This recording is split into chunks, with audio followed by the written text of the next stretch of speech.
కర్నూలు జిల్లా POCSO court సంచలన తీర్పు వెలువరించింది. బాలికపై అత్యాచారం కేసులో నిందితుడికి యావజ్జీవ శిక్ష విధించింది. హోళగుంద మండలం బీజీహళ్లి గ్రామానికి చెందిన బాలికపై 2021 ఆగస్టులో రంగముని అనే వ్యక్తి అత్యాచారానికి పాల్పడ్డాడు. బాలిక తల్లిదండ్రుల ఫిర్యాదుతో కేసు నమోదు చేసిన పోలీసులు నిందితుడిని అరెస్ట్ చేశారు.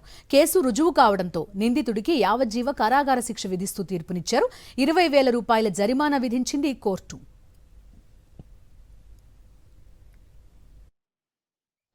హోళగుంద పోలీస్ స్టేషన్ వాళ్ళు కంప్లైంట్ కట్టి ఇన్వెస్టిగేషన్ చేసి సాక్ష్యాధారాలను ఆధారాలను సేకరించి కోర్టు వారికి సమర్పించడం జరిగింది. అతని మీద ముద్దాయికి నేరం మోపుతూ ఇక్కడ కోర్టులో ఛార్జ్షీట్ ఫైల్ చేసిన తర్వాత కోర్టు వారు సాక్షులను విచారించి సాక్ష్యాలను ఆధారాలను బేస్ చేసుకొని అతను లైంగిక దాడికి పాల్పడినారని రుజువైనందువలన అతనికి జీవిత ఖైదు విధిస్తూ, జీవిత ఖైదు అని అంటే రిమైనింగ్ లైఫ్ అంటే ఆయన న్యాచురల్గా ఎన్ని రోజులు జీవించుంటారో అన్ని రోజులు ఖైదీగానే ఉండాలని ఆర్డర్ వేస్తూ 20,000 జరిమానా విధించి అలాగే ఆ అమ్మాయికి గవర్నమెంట్ నుంచి 2 లక్షల నష్టపరిహారం కూడా ప్రకటించడం జరిగింది.